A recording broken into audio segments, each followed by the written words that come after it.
Praise the Lord. ஆண்டவரும் அருமை இரட்சகருமாகிய இயேசு கிறிஸ்துவின் நாமத்தில் நான் உங்களை வாழ்த்துகிறேன். மறுபடியுமாக கர்த்தருடைய பரிசுத்தமுள்ள சன்னிதானத்திலிருந்து கர்த்தருடைய பரிசுத்தமான வார்த்தைகள் மூலமாய் உங்களை சந்திப்பது மிகுந்த மகிழ்ச்சி. ஆண்டவருடைய பெரிதான கிருபையினால தொடர்ந்து சத்திய வசனங்களை ஆராய்ந்து அறியும்படி தேவன் நமக்கு கிருபை பாராட்டி வருகிறார். இந்த வாரத்திற்காக தேவனுடைய சமூகத்தில் ஜெபித்த பொழுது தேவனுடைய பரிசுத்த ஆவியானவர் எனக்கு கற்றுக் கொடுத்த ஒரு காரியத்தை உங்களோடு பகிர்ந்து கொள்ளும்படி என்னுடைய ஆவியை ஏவினபடினாலே அந்த காரியத்தை குறித்து உங்களோடு பகிர்ந்து கொள்ள விரும்புகிறேன். இந்த வாரம் நாம் சற்று வித்தியாசமாக பெயர்களை தியானிக்க போகிறோம். பெயர்கள் என்று சொன்னால் எப்படி என்று சொன்னால், ஒரே எழுத்தில் முடிவடைகிற பல பெயர்கள். நன்றாக கவனியுங்கள், ஒரே எழுத்தில் முடிவடைகிற பல பெயர்கள். வேதத்தில் ஒரே பெயரில் பல நபர்கள் இருப்பதை நாம் அறிந்திருக்கிறோம். அதே போல ஒரே எழுத்தில் முடிவடைகிற பல பெயர்களும் உண்டு. உதாரணமாக நான் சொல்லணும் அப்படின்னா, ஏசாயா யா என்கிற எழுத்தில் முடிவடையும், எரேமியா, சரிங்களா? அதே போல மல்கியா, செப்பனியா, அசரியா, அனனியா, எலியா, சரிங்களா? இப்படி யா யா என்கிற எழுத்தில் முடிவடைகிற பெயர் உண்டு. அதே போல ஏல் ஏல் என்று முடிவடைகிற பெயர் உண்டு. தானியேல், எசேக்கியேல், சரிங்களா? மீசாவேல், மைக்கேல், பெத்தேல், இந்த ஏல் ஏல் என்று முடிகிற பெயர்கள் உண்டு. இன்றைக்கு நாம் பார்க்க போகிறது கொஞ்சம் நாம் இதுவரை யோசித்திராத ஒரு காரியம். யூ என்கிற எழுத்தில் முடிவடைகிற பெயர்கள். எதில் முடிவடையுதுன்னா, யூ என்கிற எழுத்தில் முடிவடைகிற பெயர்கள். தரியு, மத்தேயு, சகேயு, லெபேயு, அல்பேயு, சரிங்களா? அதே போல காயு, தீமோத்தேயு, கொர்நெலியு, சரிங்களா? இப்படி யூ யூ என்கிற ஒரு எழுத்தில் முடிகிற பல பெயர்கள். இந்த நபர்கள் கிட்ட நாம் கற்றுக்கொள்ளக்கூடிய காரியம் என்ன? இதை வேத வசனத்தின் அடிப்படையில் நம்ம தியானிப்போம். கர்த்தர் அதற்கு நமக்கு உதவி செய்வார். சரியா? எழுத்து ஒன்று, பெயர்கள் பல. பல பெயர்கள் ஒரு எழுத்தில் முடிவடைகிறது. அந்த முடிவடைகிற எழுத்து யூ என்கிற எழுத்து. இன்றைக்கு ஒரு யூ, ஒரு ஆளை பார்ப்போம். யாருன்னா தரியு. இந்த தரியு யாருன்னா ஒரு ராஜா. தன்னுடைய 62வது வயதில் அரசனாக முடிசூட்டப்பட்டவன். இந்த தரிவுகிட்ட நம்ம கற்றுக்கொள்ள வேண்டிய நிறைய காரியங்கள் உண்டு. வேகமாக சில விஷயங்களை சொல்கிறேன். என்னவென்று கேட்டால், இந்த தரியு தானியேலுக்கு மிகவும் சாதகமாக ஆதரவாக இருந்த ஒரு மனிதன். தரியு ராஜா தானியேலுக்கு மிகவும் ஆதரவாக இருந்த மனிதன். இவர்தான் தானியேலுக்கு மிக உயர்ந்த பதவியை கொடுக்க வேண்டும் என்று நினைத்த பொழுது, இவருடைய ஆட்சி காலத்தில் தான் தானியேலுக்கு விரோதமாய் சதி செய்வார்கள். அப்பொழுது இவரோ தானியேலுக்கு மிகவும் சாதகமாக இருப்பார். இவரிடத்தில் காணப்பட்ட அநேக குணங்களில் நான் ஒன்றை உங்களுக்கு சொல்லுகிறேன். அதாவது, தானியேலுக்கு விரோதமாக மற்றவர்கள் சதித்திட்டம் தீட்டப்பட்டபடினாலே ஒரு சட்டம் இயற்றப்பட்டது. 30 நாள் வரைக்கும் ராஜாவை தவிர வேறு யாரையாயிலும் வணங்கினால் அவன் சிங்கத்தில் கபியில் போடப்படுவான் என்பது சட்டம், மாற்றப்படாத சட்டம்.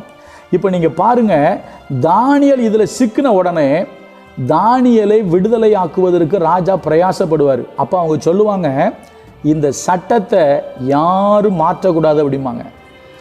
உடனே அந்த சட்டத்துக்கு ராஜா கீழ்ப்படிவான். ஒன்று புரிஞ்சுக்கிடுங்க, சட்டத்துக்கு கீழ்ப்படுகிறவன், பைபிளும் அதாங்க சொல்லுது, ஒருவன் மல்யுத்தம் பண்ணினாலும் சட்டத்தின்படி முடிசூட்டப்படாவிட்டால், சட்டத்தின்படி அவன் மல்யுத்தம் செய்யாவிட்டால் அவன் முடிசூட்டப்படான் என்று எழுதப்பட்டிருக்கும்.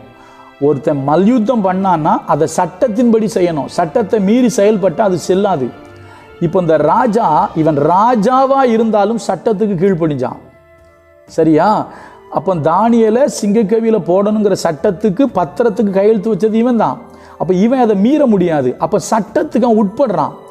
ஆண்டவரை நம்புனா, ஆண்டவருக்காக செயல்பட்டான், அவன்கிட்ட நிறைய நலகாய் இருந்துச்சு. அதே போல் இன்னொன்று என்ன தெரியுமா? தான் ராஜாவாக இருந்தாலும் சட்டத்துக்கு அவன் கீழ்ப்படிந்தான். இப்போ நமக்கும் ஒரு சட்டம் இருக்குது. கர்த்தர் நம்ம கையில் சட்ட புத்தகத்தை கொடுத்துருக்கிறார். வேதத்தில் சட்டங்கள் உண்டு, கற்பனைகள் உண்டு, கட்டளைகள் உண்டு. சரியா? அப்போ தேவன் நமக்கு கொடுத்துருக்கிற இந்த சட்டத்தை நம்ம மதிக்கிறோமா, நம்ம கீழ்ப்படுகிறோமா? யோசிச்சு பாருங்க. ஒரு பெரிய ராஜா, அந்த பெரிய ராஜாவே சட்டத்துக்கு கீழ்ப்படுகிறான். அப்போ ராஜா சட்டத்துக்கு கீழ்ப்படியணும். இப்போ நீங்களும் நானும் ஆவிக்குரிய பிரகாரம் ராஜாக்களாக இருக்கிறோம். அப்போ நீங்களும் நானும் சட்டத்துக்கு கீழ்ப்படியணும். அப்போ தரியு மூலம் கற்றுக்கொள்கிற முதல் நம்ம கற்றுக் கொடுக்குற செய்தி என்ன தெரியுமா? சட்டத்துக்கு முதல்ல கீழ்ப்படிங்க. தேவனுடைய சட்டத்துக்கு நீங்கள் கீழ்ப்படிங்க. கர்த்தர் கொடுத்திருக்கிற வார்த்தைகளுக்கு நீங்கள் கீழ்ப்படிங்க. அப்படி கீழ்ப்படியும் பொழுது கர்த்தர் உங்களை மேன்மைப்படுத்துவார். அதே போல் இன்னொன்று தெரியுமா? இந்த தரியு செய்த ஒரு மிக முக்கியமான காரியம் என்ன தெரியுமா? நீங்கள் எஸ்ராவில் வாசிங்கன்னா, நான் வாசிக்கிறேன் பாருங்க. எஸ்ரா 6வது அதிகாரம் 15வது வசனம். எஸ்ரா 6:15. ராஜாவாகிய தரியு அரசாளுகிற 6ஆம் வருஷம் ஆதார் என்னும் மாதம் 3ஆம் தேதியிலே அந்த ஆலயம் கட்டி முடிக்கப்பட்டது. அதாவது கோரேஸ் ராஜா கர்த்தருடைய ஆலயத்தை கட்டுவதற்கு பர்மிஷன் கொடுக்குறாரு. ஆனால் இங்கே வந்த பின்பு கர்த்தருடைய ஆலயத்தை கட்ட முடியலை. நீங்கள் தயவு செய்து சரித்திரத்தை கொஞ்சம் வாசித்து பார்த்தால் நீங்கள் அறிந்து கொள்ள முடியும். அப்போ கர்த்தருடைய ஆலயம் கட்டி முடியாமல் போராடி கொண்டிருக்கிறார்கள். கிட்டத்தட்ட 46 வருடங்கள் ஆகிற்று என்று எழுதப்பட்டிருக்கிறது. அப்போ நல்லா கவனிங்க, மிகப்பெரிய போராட்டம் நடக்குது.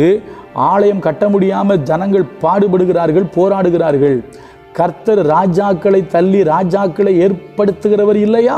இப்பொழுது தரியுவின் அரசாட்சி வரும்போது வேதம் சொல்லுகிறது தேவனுடைய ஆலயம் கட்டி முடிக்கப்பட்டது. நீங்கள் தயவு செய்து எஸ்ராவை கொஞ்சம் வாசி பார்த்தீங்கன்னா அங்கு சில சம்பவங்கள் இருக்கும். இவர்கள் தேவனுடைய ஆலயத்தை கட்ட ஆரம்பிக்கும் பொழுது பிராதி எழுதிடுவாங்க, அங்கே மனு போட்டுருவாங்க, வேலையை நிறுத்திடுவாங்க. சரிங்களா? அர்தசஷ்டா ராஜாவின் நாட்களில். அதுக்கப்புறம் இன்னொரு அர்தசஷ்டா வருவார். சரிங்களா?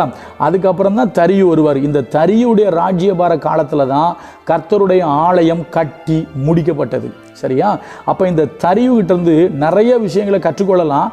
ரொம்ப எளிமையாக சொல்கிறேன். சட்டத்தை மதித்த ராஜா, சட்டத்துக்கு கீழ்ப்படிந்த ராஜா, கர்த்தரை விசுவாசித்த ராஜா, அதே போல கர்த்தருடைய ஆலயம் கட்டுவதற்கு பேர் உதவியாக இருந்த ராஜா. அப்போ நீங்களும் நானும் ஒரு காரியம் செய்யணும், கர்த்தருடைய வார்த்தைகளுக்கு கீழ்ப்படியணும். கர்த்தருடைய ஆலயத்துக்காக நம்ம பிரயாசப்படணும். கர்த்தருடைய ஆலயத்தில் உங்கள் பங்கு என்ன? நீங்கள் போகிற திருச்சபைக்கு உங்கள் பங்கு என்ன? கர்த்தருடைய ஆலயத்துக்காக நீங்கள் பிரயாசப்பட்டு கர்த்தருடைய ஆலயத்துக்கு சாதகமாக கர்த்தருடைய ஆலயத்துக்காக நீங்கள் செயல்படுறவங்களா இருந்தீங்கன்னா உங்களையும் கர்த்தர் ஆசீர்வதிப்பார். அப்போ முதல் தரியு அவர் என்ன செஞ்சார்னா சட்டத்துக்கு கீழ்ப்படிஞ்சாரு, கர்த்தரை நம்பினாரு, கர்த்தருடைய ஆலயத்துக்கு சாதகமாக இருந்தார். நீங்கள் எப்படின்னு யோசிங்க. நாளைக்கு இன்னொரு பார்க்கலாம். கர்த்தர் நல்லவர், அவர் கிருபை நம்மேல் என்றும் உள்ளது. God bless you.